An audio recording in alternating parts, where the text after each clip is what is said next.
আসসালামু আলাইকুম everyone, welcome back to my page Ahmed blog. So বন্ধুরা, কালকে গেছিলাম কি দেখলি ওয়াজ মেহফিল, তারপরে ডাইরেক্ট গিয়ে ঢুকে গেলাম ওয়াজর মার্কেটও। এখানেও একটু সময় ঘোরাফেরা করিয়া আবার রওনা দিলাইলাম প্যান্ডেলের দিকে। তারপরে এখানেও দেখতে পারায় আই গেলাম মাদ্রাসার গেটের সামনেও।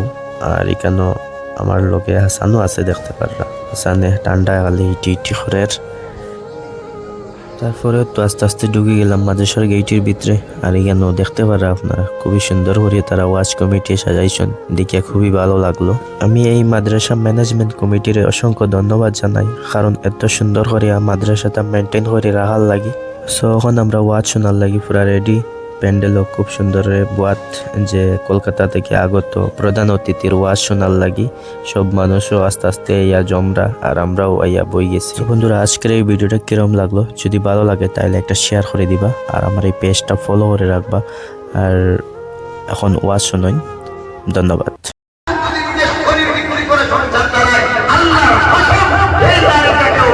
বলা যাবে না।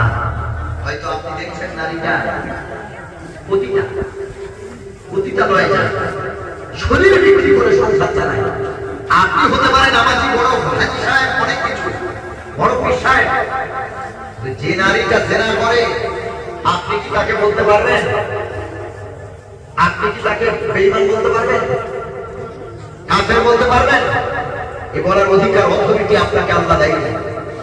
কার ভিতরে কোন আমলটা ভালো আছে তা আল্লাহ ছাড়া কেউ ভালো জানে না। ঘটনা শোনায় কোরআনে রাখি আল্লাহ নবী বলছেন, একজন পতিতালয়ের নারী যে সারা জীবন শরীর বিক্রি করে গেছে, রাস্তা দিয়ে হেঁটে যাচ্ছে, যেতে যেতে যেতে যেতে দেখলো আল্লাহর এক মখলুক পানির তৃষ্ণায়, পানির অভাবে চিন্তা বার হয়ে গেছে।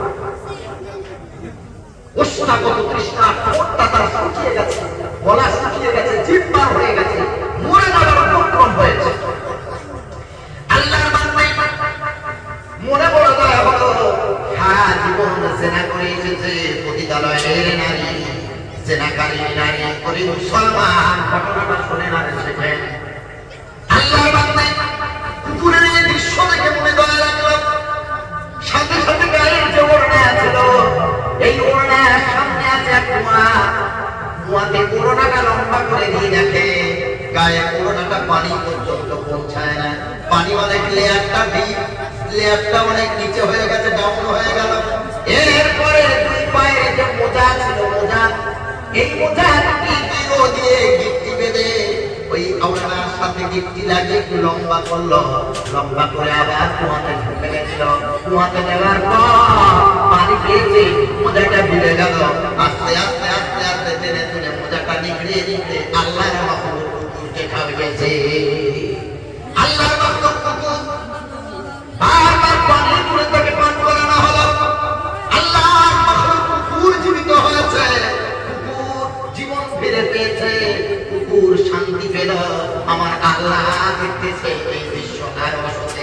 ওরে মুসলমান, আল্লাহ ওই বান্দির উপরে এত খুশি হলেন, এত খুশি হলেন, আল্লাহ আপনাকে বলে, আমার এই বান্দি সারা জীবন গুনাহ করে গেল, আমি তার এই ছোট্ট আমলটা এমন কবুল করেছি, আমি আল্লাহ আমার কাছে এত পছন্দ হয়েছে, আমি একটা ছোট্ট আমলের বিনিময় তার সারা জীবনের জিনার